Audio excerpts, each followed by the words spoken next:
Previous class లో మనం some parts of DC emission చూసామా, like explosion vent, diaphragm, transformer tank, core, windings and insulating bushings వీటి గురించి discuss చేసాము. అదేవిధంగా కూలింగ్ ట్యూబ్స్ కూడా డిస్కస్ చేసాం. ఇప్పుడు ట్రాన్స్ఫార్మర్ ఆయిల్ కూడా డిస్కస్ చేసాం. Remaining parts like temperature gauges, conservator tank, Buchholz relay and ventilation pipe వాటి గురించి డిస్కస్ చేద్దాం. So now next part is gauges. మనకి టెంపరేచర్ ఇండికేటర్, ఆయిల్ ఇండికేటర్స్ ఉంటాయి అన్నమాట. టెంపరేచర్ ఇండికేటర్, ఆయిల్ ఇండికేటర్, ఇవి ఏంటి?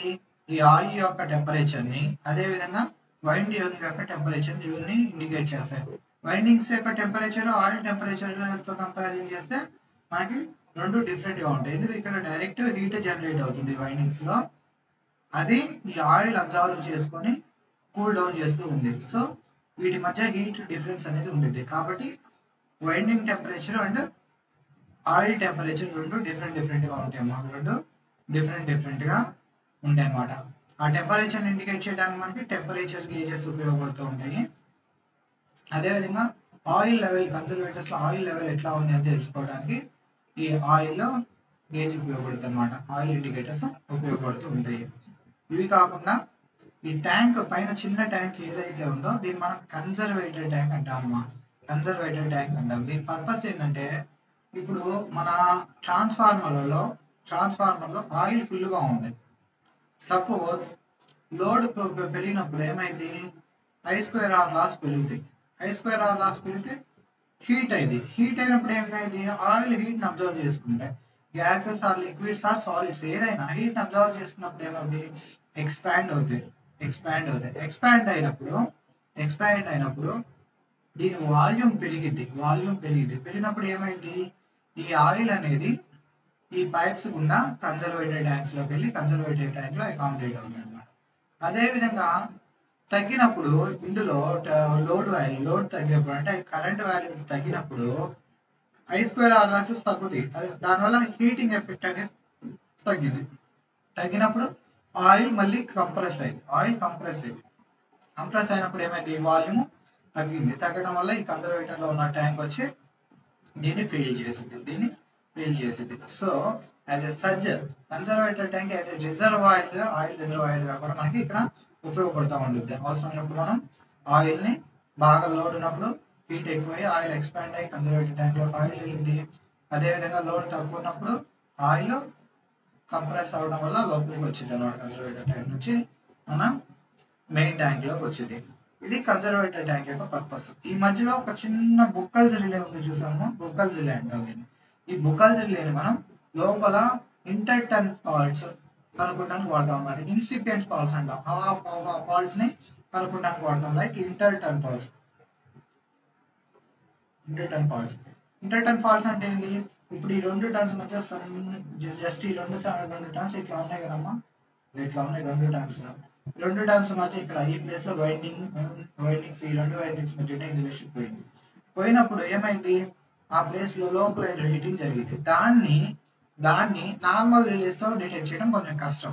అటువంటి వాటిని ఏం చేస్తామంటే ఈ మన యొక్క బుక్కల్స్ రిలే డిటెక్ట్ చేసేది. అదేవిధంగా ఆయిల్ లెవెల్ తగ్గిపోయినా, ట్రాన్స్ఫార్మర్ లో ఆయిల్ లెవెల్ తగ్గిపోయినా సరే అది బుక్కల్స్ రిలే డిటెక్ట్ చేసి మనకి ఇండికేషన్స్ ఇచ్చింది అన్నమాట. ఈ రెండు పర్పస్ లకి మనం బుక్కల్స్ రిలేని వాడుతూ ఉంటాం.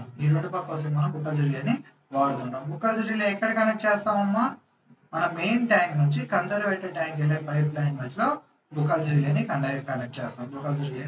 కనెక్ట్ చేస్తాం. నెక్స్ట్ వచ్చే వరకు ఇప్పుడు ఎప్పుడైతే ఇనీషియల్ గా ఇక్కడ దాకా ఆయిల్ ఉంది కన్జర్వేటర్ ట్యాంక్ లో ఇక్కడ దాకా ఆయిల్ ఉంది. సో ఈ రిమైనింగ్ పోర్షన్ అంతా ఏంది? ఎయిర్ ఉండేది. లోడ్ పెరగడం వల్ల ఆయిల్ హీట్ అయ్యి ఎక్స్పాండ్ అయ్యి కన్జర్వేటర్ ట్యాంక్ లోకి వచ్చింది అనుకున్నాం. వస్తే ఏమైంది? వాల్యూమ్ ఇక్కడ దాకా వచ్చింది. ఇప్పుడు ఈ ట్యాంక్ లో ఎయిర్ ఉంది కదా, ఈ ఎయిర్ ఏమైంది? ఎయిర్ బయటకు వచ్చేసింది. ఎయిర్ బయటకు వచ్చింది. Okay, good. ఇప్పుడు నెక్స్ట్ కొంచెం సేపటికి లోడ్ తగ్గడం వల్ల మళ్ళీ మన యొక్క ఆయిల్ లెవెల్ తగ్గిపోయింది అన్నమాట. ఆయిల్ లెవెల్ తగ్గిపోయి బ్యాక్ టు నార్మల్ స్టార్టింగ్ లో చూపించాను. అప్పుడు ఏమైంది, ఇక్కడ వాక్యూమ్ ఏర్పడింది. సో ఈ ప్లేస్ లోకి కొంచెం ఎయిర్ బయట నుంచి రావాలి. ఎయిర్ బయట నుంచి ఇట్లా రావాలి. ఎయిర్ వచ్చింది. సపోజ్ ఈ ఎయిర్ కనుక మాయిశ్చర్ ఏదైనా క్యారీ చేసింది అనుకోండి. మాయిశ్చర్ ఏదైనా క్యారీ చేస్తే ఏమైంది, ఆ మాయిశ్చర్ ఆయిల్ లో కలవడానికి ఛాన్స్. ఈ ఆయిల్ మళ్ళీ ఈ మొత్తంతో కాంటాక్ట్ లో ఉంది. సో దీనివల్ల ఏమైంది, ఆయిల్ యొక్క డైఎలక్ట్రిక్ స్ట్రెంత్ డిక్రీజ్ అవుతుందమ్మా. Even 8 ppm parts per million, 8 parts per million of water అంటే ఒక మనం వాల్యూమ్ ని 10 lakhs పార్ట్స్ చేసుకుంటే 10 lakhs పార్ట్స్, అందులో 8 పార్ట్స్ ఆఫ్ వాటర్ ఉన్నా చాలు డైఎలక్ట్రిక్ స్ట్రెంత్ బాగా మనకి డిక్రీజ్ అయిపోయింది అనమాట. 8 ppm water sufficient to decrease dielectric strength. So మనం దాన్ని ఏం చేయాలి, దాన్ని రెస్ట్రిక్ట్ చేయాలి. అంటే బయట నుంచి ఈ ఇన్హేల్ ఎక్సైల్ జరిగేటప్పుడు వచ్చే ఎయిర్ ఇన్హేల్ జరిగేటప్పుడు, ఇన్హేల్ అంటే లోపలికి ఎయిర్ రావడం, ఎక్సైల్ అంటే బయటికి ఎయిర్ బయటికి వెళ్ళడం. ఈ రెండు జరిగేటప్పుడు అంటే పర్టికులర్ గా మనం ఎయిర్ ని లోపలికి తీసుకునేటప్పుడు అప్పుడు ఇందులో ఏదైనా మాయిశ్చర్ కానీ డస్ట్ కానీ ఉంటే మనం దాన్ని అరికట్టాలి. దానికి ఏం చేస్తాము, ఇది ఇక్కడ ఈ బ్రీతర్ ఉంది చూసారా, దీని బ్రీతర్ అన్న. ఈ బ్రీతర్ లో silicon gel are calcium chloride gels ని మనం ఇందులో పెడతాం అనమాట. అవి ఏం చేస్తాయి అంటే మాయిశ్చర్ ని అబ్జర్వ్ చేసుకొని ఫ్రీ ఎయిర్ ని పంపిస్తాయి. ఇనిషియల్ గా సిలికాన్ జెల్ ఎట్లా ఉంటుందమ్మా, బ్లూ కలర్ లో ఉండిద్ది. అది మాయిశ్చర్ ని అబ్జర్వ్ చేసుకుంది అనుకోండి, అది పింక్ కలర్ రెడిష్ కలర్ లో మారింది అనమాట. అర్థమైందా. బ్లూ కలర్ లో వితౌట్ డ్రై సిలికా జెల్, అంటే మాయిశ్చర్ అబ్జర్వ్ చేసుకుని సిలికా జెల్ బ్లూ కలర్ లో ఉంటుంది. మాయిశ్చర్ అబ్జర్వ్ చేసుకున్నాక pink colour or reddish colour లోకి సిలికా జెల్ చేంజ్ అవుతుంది అనమాట. ఇవి మెయిన్ పార్ట్స్ ఆఫ్ ట్రాన్స్ఫార్మర్. మనకి దాని తర్వాత వెయిల్స్ ఫర్ మూవ్మెంట్ ఉంటాయి. అదేవిధంగా పైన బోల్ట్స్, ఐ బోల్ట్స్ టైప్ ఉంటాయి. సో దట్ మనం ట్రాన్స్ఫార్మర్ ఒక వాటి నుంచి ఒక వాటికి లిఫ్ట్ చేసి పెట్టడానికి, అట్లా చిన్న అడ్జస్ట్మెంట్ మూవ్మెంట్ కోసం మనకి వీల్స్ ఉంటూ ఉంటాయి అన్నమాట. చిన్న అడ్జస్ట్మెంట్ అంటే కొంచెం అటు ఇటు మూవ్మెంట్ కోసం మనకి వీల్స్ ఉంటూ ఉంటాయి అన్నమాట. ఇది ట్రాన్స్ఫార్మర్ యొక్క పార్ట్స్. ఇది మనం ట్రాన్స్ఫార్మర్ ఆయిల్ ని fractional distillation of crude oil వల్ల కూడా ఎక్స్ట్రాక్ట్ చేసుకుంటూ ఉంటాం అమ్మా. ఇంతవరకు ట్రాన్స్ఫార్మర్ కి సంబంధించిన పార్ట్స్. ఓకే అమ్మా. నెక్స్ట్ క్లాస్ లో మనం ట్రాన్స్ఫార్మర్ వర్కింగ్ పార్ట్స్ గురించి కొంచెం డీటెయిల్ గా డిస్కస్ చేసుకుంటూ ఉన్నాం. ఇప్పుడు కంటిన్యూషన్ కొన్ని పార్ట్స్ గురించి, అంటే వైండింగ్ ఏ విధంగా ప్లేస్ చేస్తాము, అలాగే కోర్ టైప్స్ ఏంటి, ఈ రెండింటి గురించి డిస్కస్ చేద్దాం.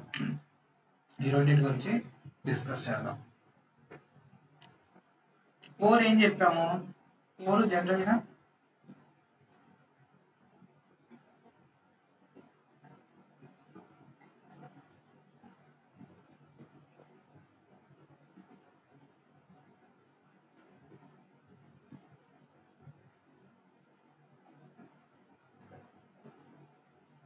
మెయిన్ ఫంక్షన్ ఆఫ్ కోర్ ఏందమ్మా,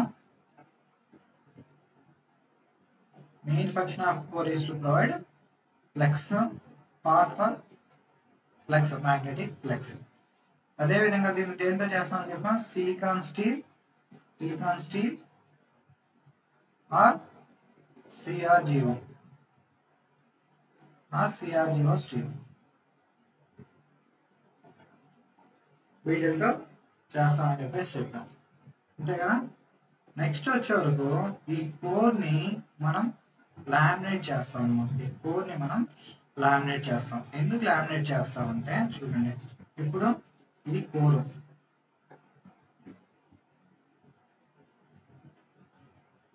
లో ఏమనుకున్నాం, కోర్ లో ఫ్లక్స్ ఉంటుంది. ఈ ఫ్లక్స్ నేచర్ ఏంటి, varying nature, sinusoidally varying nature. So whenever any varying flux passes through some magnetic material, అప్పుడు అందులో ఏమైంది, ఏదైనా వేరింగ్ ఫ్లక్స్ మ్యాగ్నెటిక్ మెటీరియల్ నుండి పాస్ అవుతుంటే అందులో 2 లాసెస్ కామన్ గా వస్తాయి, hysteresis and eddy current losses. ఈ 2 లాసెస్ కంపల్సరీ ఉంటాయి.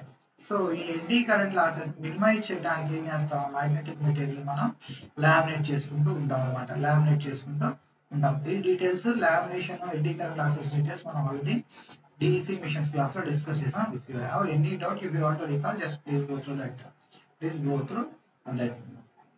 నెక్స్ట్ వచ్చే వరకు మనం కోర్ డిజైన్ బట్టి ట్రాన్స్ఫార్మర్ రెండు రకాలు చెప్తాం. ఒకటి కోర్ టైప్ అంటాం, రెండు షెల్ టైప్ అంటాం. ఒకటి కోర్ టైప్, రెండు shell type. So let me write core type transformer, core type, రెండు shell type.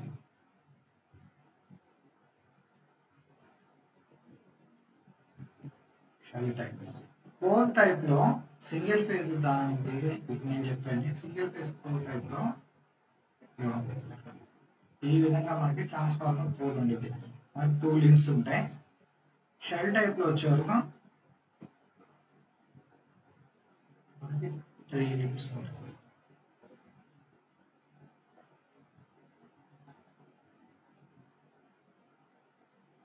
3 links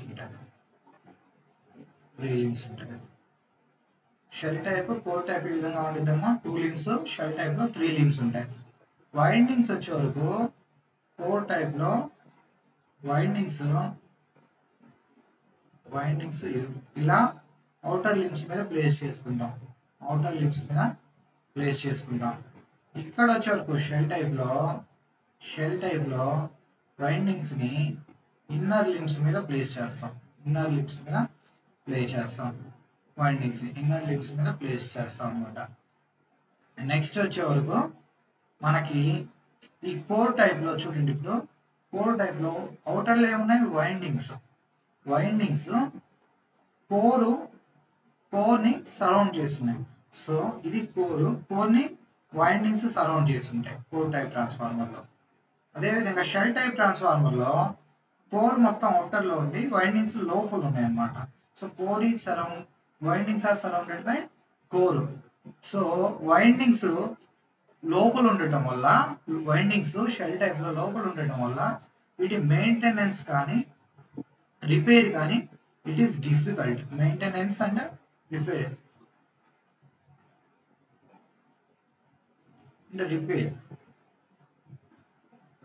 is difficult. ఎందుకు? జనరల్ గా వైండింగ్స్ లో ప్రాబ్లమ్స్ వస్తాయి when compared with core. So దాన్ని రిపేర్ చేయాలన్నా మెయింటైన్ చేయాలన్నా అది డిఫికల్ట్ గా ఉంటుంది లోపల ఉండడం వల్ల. వేరియస్ ఇవి మనకి వైండింగ్స్ అవుటర్ లో ఉన్నాయి కాబట్టి ఇక్కడ అది ఈజీ అన్నమాట. Maintenance and repairs are easy. Difficult ఇది షెల్ టైప్. నెక్స్ట్ వచ్చే వరకు ఇక్కడ మనకి magnetic path, series connected magnetic path, single magnetic path. చూడండి, ఫ్లక్స్ ఆరిజినేట్ అయిన ఫ్లక్స్ ఇట్లా ఫ్లో అయిన, ఇక్కడ ఆరిజినేట్ అయిన ఫ్లక్స్ ఒకే ఒక పాత్ ఉంది, సింగిల్ పాత్. ఇక్కడ వచ్చేటప్పుడు వేరియస్ షెల్ టైప్ వచ్చే వరకు మనకి 2 పాత్స్ ఉంటాయి. ఇక్కడ ఈ ఫ్లక్స్ ఇటు వెళ్ళొచ్చు, 2 పాత్స్ ఉంటాయి అన్నమాట. ఇది ఈ విధంగా 2 పాత్స్ ఉంటాయి మనకి. ఇది ప్యారలల్ మ్యాగ్నెటిక్ సర్క్యూట్ అన్నమాట. ఓకే, ఇవి. నెక్స్ట్ ఈ 2 లింక్స్ యొక్క సైజ్ ఏదైతే ఉందో సైజ్ సేమ్ ఉండేది. వేరియస్ ఇన్ షెల్ టైప్ లో మనకి ఇన్నర్ లింబ్ యొక్క సైజ్ కన్నా అవుటర్ లింబ్స్ యొక్క సైజ్ హాఫ్ ఉండేది. ఇది A/2 ఏరియా ఉంటే, దీని ఏరియా మటు ఏ అయింది. ఎందుకు? ఇందులో కంప్లీట్ ఫ్లక్స్ 5 ఫ్లో అయితే ఇటు 5/2 ఫ్లో అయితే, ఇటువైపు 5/2 ఫ్లో అయితే, అటువైపు 5/2 ఇటువైపు 5/2 ఫ్లో అయింది అనమాట. నెక్స్ట్ వచ్చే వరకు మనకి ఈ వైండింగ్స్ ని ప్లేస్మెంట్ కనుక చూసినట్లయితే, ఇందులో ఏ విధంగా ఉండిద్దాయి అంటే,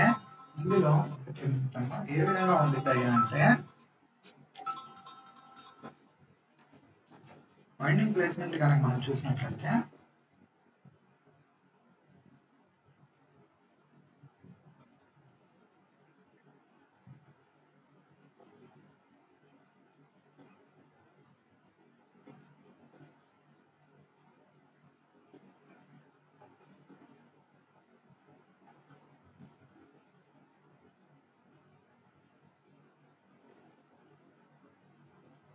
half of the primary winding,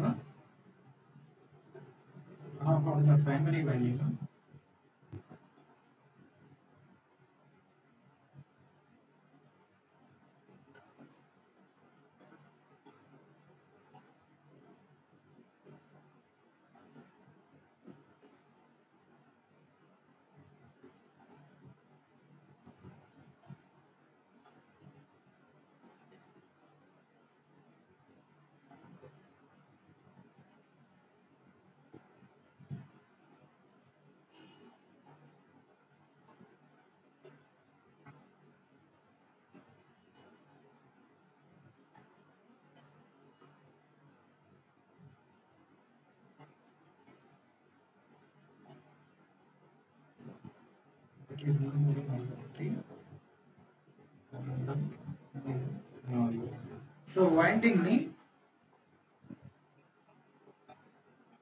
ఇది half of the primary winding, half of the primary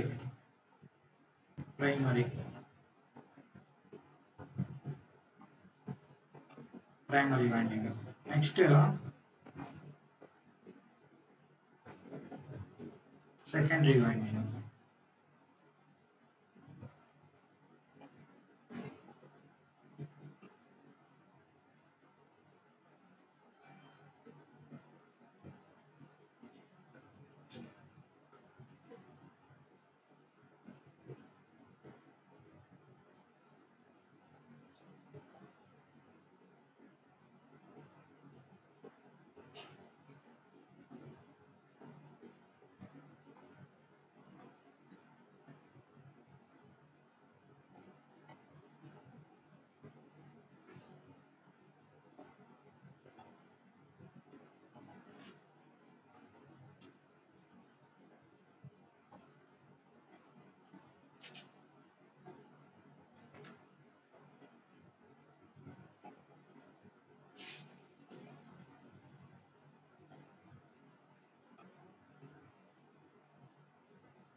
ఈ విధంగా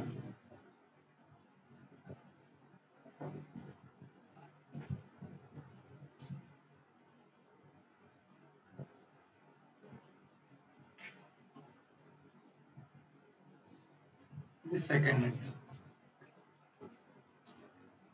అంటే వైండింగ్ ని కోర్ టైప్ ఏం చేస్తామంటే 2 హాఫ్ చేసి ఇదర్ ప్రైమరీ ఆర్ సెకండరీ రెండు వైండింగ్స్ ని 2 హాఫ్ చేసి ఒక హాఫ్ ఒక లింబ్ మీద ప్లేస్ చేస్తాం, ఒక హాఫ్ ఒక లింబ్ మీద ప్లేస్ చేస్తాం. ఇమ్మీడియట్ గా దానిపైన రిక్వైర్డ్ ఇన్సులేషన్ నుంచి రెండోది సెకండరీ వైండింగ్ యొక్క హాఫ్ ప్లేస్ చేస్తాం. అంటే ఎలా చెప్పాలి, మనం సర్క్యూట్ లో చూపించిందని కొంచెం డీటెయిల్ గా చెప్తే సో ఇది మన లింబ్. ఈ లింబ్ మీద ఫస్ట్ ఏం చేస్తాం, ఇన్సులేషన్ ప్లేస్ చేసి next half of the half of the winding place చేస్తాం. ఇది ప్రైమరీ ఆర్ సెకండరీ. నెక్స్ట్ మళ్ళీ sufficient level of insulation place చేసి దానిపైన half of the another winding place చేస్తాం. అంటే ఫస్ట్ ప్రైమరీ ప్లేస్ చేసి ఇప్పుడు సెకండరీ ప్లేస్ చేస్తాము. ఈ విధంగా కోర్ టైప్ లో 2 లింక్స్ మీద మనం వైండింగ్స్ ని ప్లేస్ చేస్తాం. ఇప్పుడు ఇందులో ఏమవుతుంది, వైండింగ్స్ జనరల్ గా ఎట్లా ఉంటాయి, ఇది లింబ్ అనుకున్నాం. లింబ్ చుట్టూ వైండింగ్ ఎట్లా ఉంటుంది, ఒక సర్క్యులర్ షేప్ లో ఉంటుంది. దాని సెంటర్ ఎట్లా ఉంటుంది, లింబ్ యొక్క యాక్సిస్ మీద ఉంటుంది. లింబ్ యొక్క యాక్సిస్ అంటే దాని సెంటర్ ఉంటుంది. ఇప్పుడు ఇగో ప్రైమరీ వైండింగ్ యొక్క సర్క్యులర్ షేప్ లో విత్ రేడియస్ దీని సెంటర్ నుంచి ఈ రేడియస్ లో ఉంటుంది. అదే విధంగా సెకండరీ ఎంత ఉంటుంది, సెకండరీ కూడా ఇదే సెంటర్ నుంచి ఇంత రేడియస్ లో ఉంటుంది. R1 ఇది R2 అనుకుంటే ఈ 2 సర్క్యులర్ షేప్ లోనే ఉంటాయి కదా. 2 కోర్ అంటే ఎట్లా ఉంటుంది, primary next secondary but of radius different. ఈ 2 సేమ్ సెంటర్ నుంచి డిఫరెంట్ రేడియస్ లో ఉన్నాయి కాబట్టి కాన్సెంట్రిక్ వైండింగ్ అంటాం అన్నమాట. ఒకే సెంటర్ కలిగిన winding concentric winding. So core type transformer లో వైండింగ్ ఏదమ్మా, కాన్సెంట్రిక్ వైండింగ్ పెడుతూ ఉంటాం. 2 హాఫ్లుగా డివైడ్ చేస్తాము. 2 హాఫ్లుగా డివైడ్ చేసి ఒక హాఫ్ ఒక లింబ్ మీద, 2 హాఫ్ రెండో లింబ్ మీద ప్లేస్ చేసుకుంటూ ఉంటాం అన్నమాట. ఈ టైప్ ఆఫ్ వైండింగ్ మనకి కోర్ టైప్ లో ఉంటుంది. అదే షెల్ టైప్ లో వచ్చేవరకు, షెల్ టైప్ లో ఎలా ఉండిద్దమ్మా అంటే మనం వైండింగ్స్ ని ఎట్లా చేసుకుంటామంటే,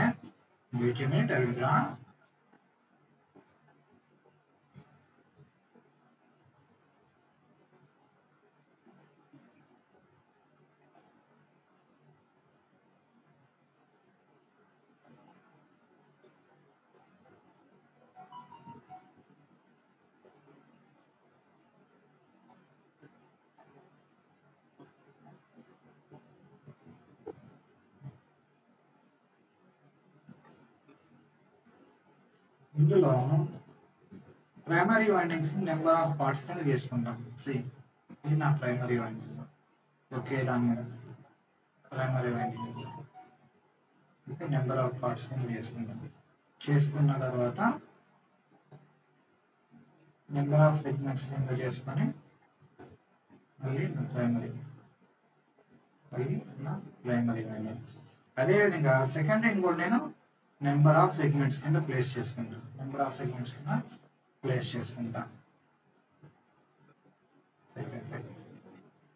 సెకండరీ నెక్స్ట్ వచ్చేవరకు సెకండరీ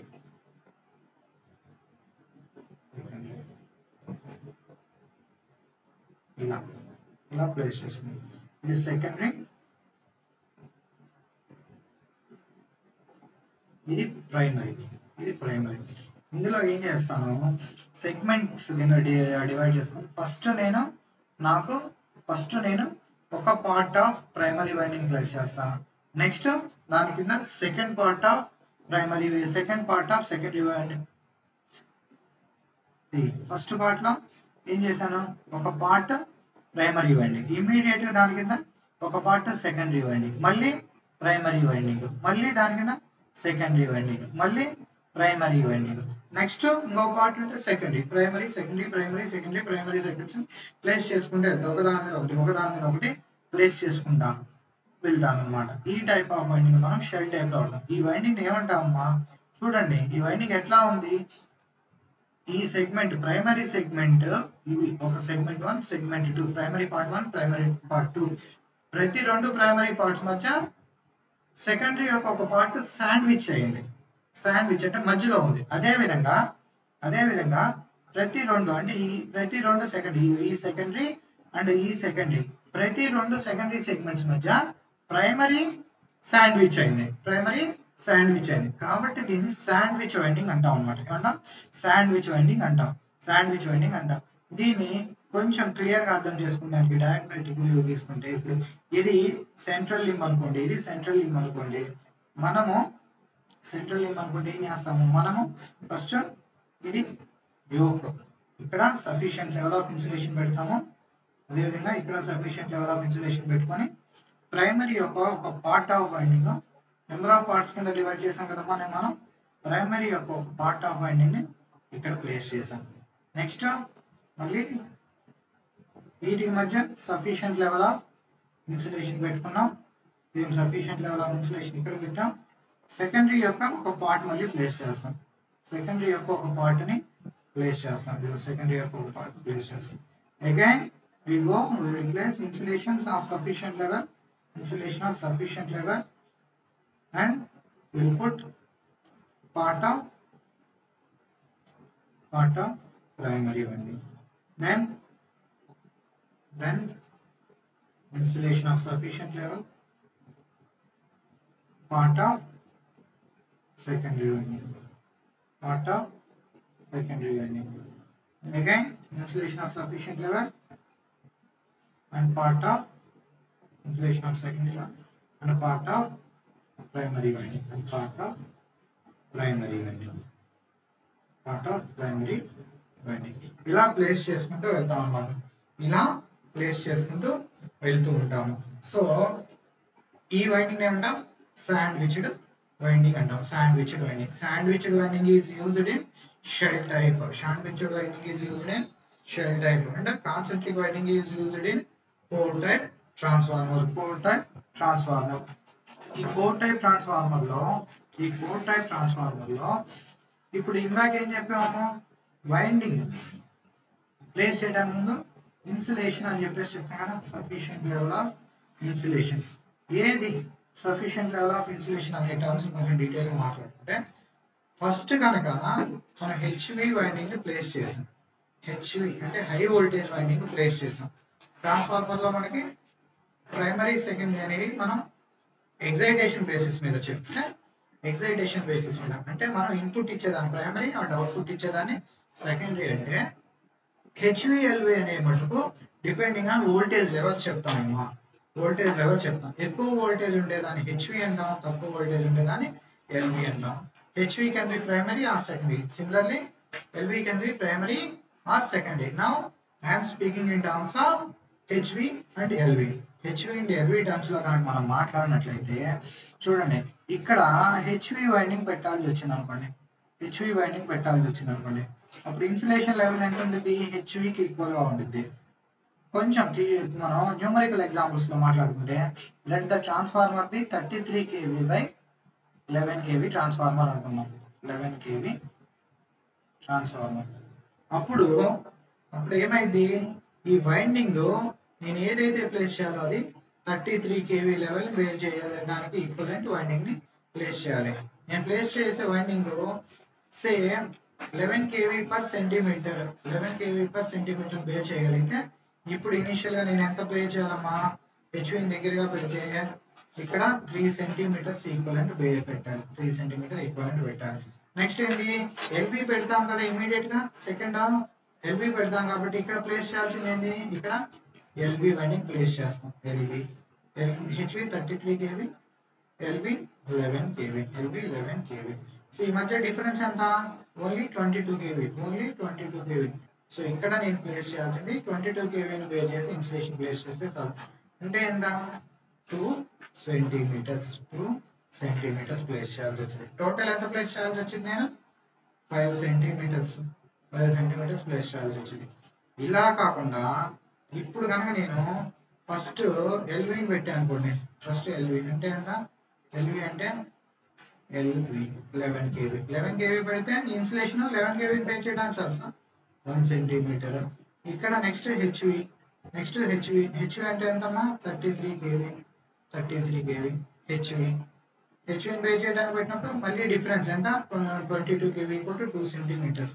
అప్పుడు టోటల్ ఎంత 3 సెంటీమీటర్స్ ఆఫ్ వైండింగ్ పెడితే చాలు సారీ ఇన్సులేషన్ పెడితే చాలు. సో నా ఇన్సులేషన్ కాస్ట్ అనేది నేను లింబ్ కి దగ్గరగా ఎల్వి వైండింగ్ ప్లేస్ చేయడం వల్ల లింబ్ కి దగ్గరగా నా కాస్ట్ ఆఫ్ ఇన్సులేషన్ రెడ్యూస్ అయింది.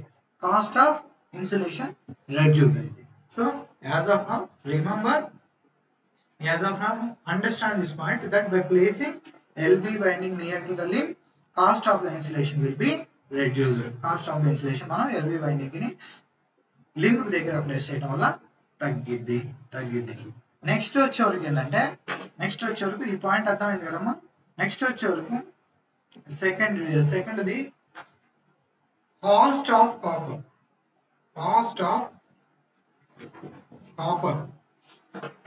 Copper also reduces. Cost of the copper కూడా తగ్గిద్ది by placing LV winding near to the core. ఇది ఎట్లా అనేది లేటర్ క్లాసెస్ లో ఎక్స్ప్లెయిన్ చేస్తాను. As of now just remember this point. ఇప్పుడు షెల్ టైప్ లో వైండింగ్స్ ప్లేస్ చేసినప్పుడు దీని సఫిషియెంట్ ఇన్సులేషన్ అంటే ఎంతమ్మా? సేమ్ ఇది కూడా 33 kV బై 11 kV అనుకుంటే ఇప్పుడు ఇక్కడ నేను కనుక హెచ్విని ప్లేస్ చేస్తే అంటే ఎంత 33 kV ప్లేస్ చేస్తే ఇటు సైడ్ ఇక్కడ నేను 33 kV కి ఈక్వలెంట్ ప్లేస్ చేయాలి అంటే 3 సెంటీమీటర్స్ ప్లేస్ చేయాలి. ఇటు కూడా 33 kV కి ఈక్వలెంట్ 3 సెంటీమీటర్స్ ప్లేస్ చేయాలి. అంటే ఈ గ్యాప్స్ లో మధ్యలో ఇక్కడ ఎల్వి ప్లేస్ చేశాను కాబట్టి ఇక్కడ ఎల్వి 11 kV కి ఇక్కడ 1 సెంటీమీటర్, ఇక్కడ 3 సెంటీమీటర్, ఇక్కడ మళ్ళీ 3 సెంటీమీటర్, ఇక్కడ 1 సెంటీమీటర్. ఈ గ్యాప్స్ లో మనకు 2 సెంటీమీటర్స్ 22 kV కి ఈక్వలెంట్ 2 సెంటీమీటర్స్ ప్లేస్ చేసుకుంటూ ఉండాలి. And compared core type shell type transformer కి ఎక్కువగా పెట్టేది అన్నమాట. ఇన్సులేషన్ వాల్యూ ఎక్కువగా పెట్టేది. ఎందుకు?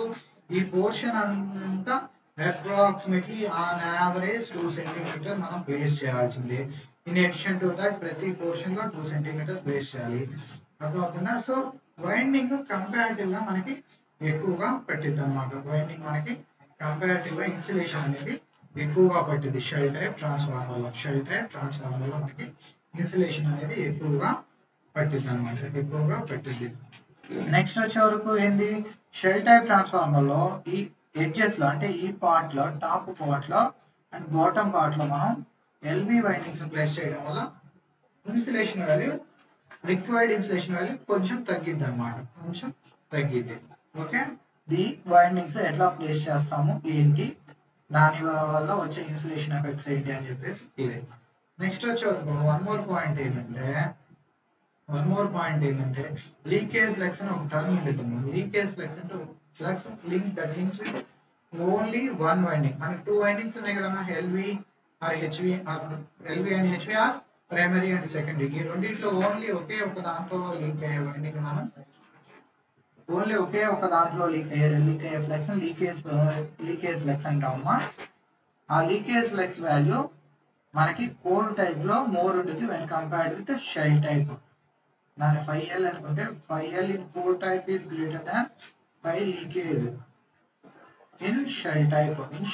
This point also just remember as of now. We will discuss what is leakage flux and why it is more or less అనేది మనం ఇది కూడా కొంచెం later classes లో డిస్కస్ చేద్దాం. As of now we are discussing details of parts, so just remember these 2 points. Next వచ్చే వరకు core type transformer we prefer for HV, high voltage and low currents. Shell type ni high currents and low voltages ki prefer చేస్తాం అన్నమాట. ఇవి basically depending on construction of core ఉండే transformers, core type and shell type. Transformer లో ఉన్న core యొక్క details and windings యొక్క details తెలుసుకున్నాము. So దీంతో మేజర్ కన్స్ట్రక్షనల్ డీటెయిల్స్ అయితే తెలుసుకున్నాము. ఆపరేషనల్ డీటెయిల్స్ గురించి మనం నెక్స్ట్ క్లాస్ లో చూద్దాం.